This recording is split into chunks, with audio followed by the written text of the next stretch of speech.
Good afternoon. I want to start off this video post by saying a few names. People that really do matter, that are not here to defend themselves in the name of the problem at hand that we are right now. It's not white versus black. It's obviously civilian versus law enforcement, and they're trying to drive the derivative to change it to be a race thing. So, here are a few names. Terrence Crutcher, Tulsa, Oklahoma. Status child, no conviction, cop. Philando Castile, Falcon Heights, Minnesota, no conviction. Civilian versus law enforcement. Let's look at 2015, Sandra Bland, no conviction. Keep going on down the list. Let's see here. A. Brown Aubrey from Brunswick, Georgia. Well, that wasn't a cop, but that would still fall under the category. You see what I'm saying? Whoever is in charge of what's going on top of everything, is turning the problem at hand, which needs to be fixed. Law enforcement, I totally 100% agree with that. I think they are definitely think they're over their head. They think they are above the law. I respect law enforcement. I know a couple sheriffs that are really good men, and I know a lot of cops that are really good. And yes, it takes one to ruin a whole bunch, and we're seeing that right now. And you know what? It happens in all races. It ain't just cops. It's not just whites. It's not just blacks. It's not just Hispanics. It happens every day. But now, if you look at it, I really don't think it's a black versus white crime. If you look at all these protesters from Los Angeles to Minnesota to Seattle to New York to Tampa, Houston, all the major cities, really, if you look into the crowd, I see predominantly mostly more white people in the crowd protesting. And yes, and that is a very, very good sign that our country is finally maybe pulling together. But then you look in the underlying factors of, wait a minute, what are they protesting? They're not protesting those men and women that I named earlier in the post. They're throwing bricks through windows. They're burning down houses. For example, last night in Las Vegas, there was a cop that got shot in the head during the riots. What about the fire chief house burned down with his baby inside of it because the rioters wouldn't let the fire trucks out to let them out? How about the African American California patrolman that got killed?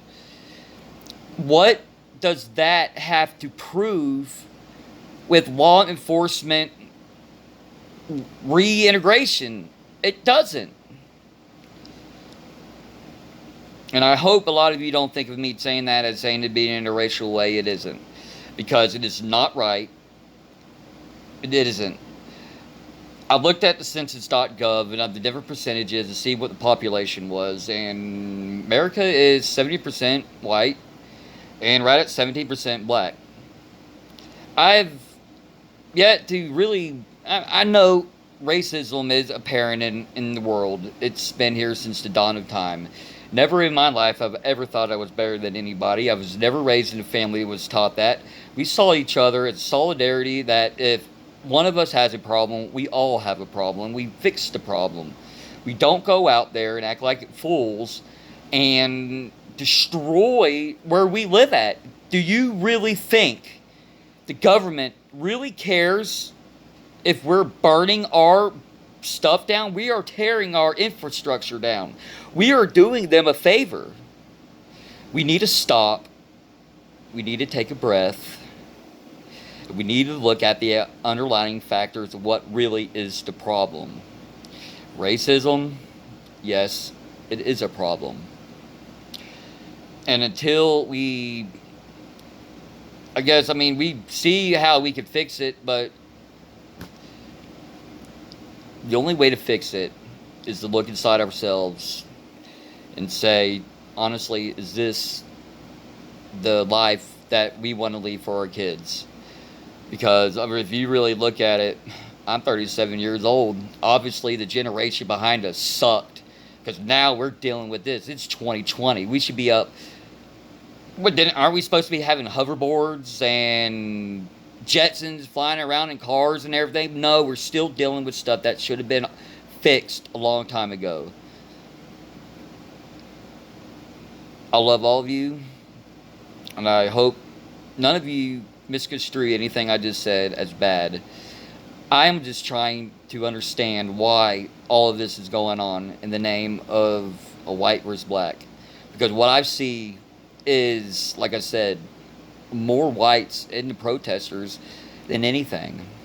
We need to come together as one. Stand up. And as a President Trump supporter, I will stand and say, no, I do not agree with him using the military to stop it. The governors need to do their jobs and issue the National Guards out and get this under control. And let's have a real conversation and let's get this fixed. I love all of you. God bless you. And I hope we'll be able to get through this.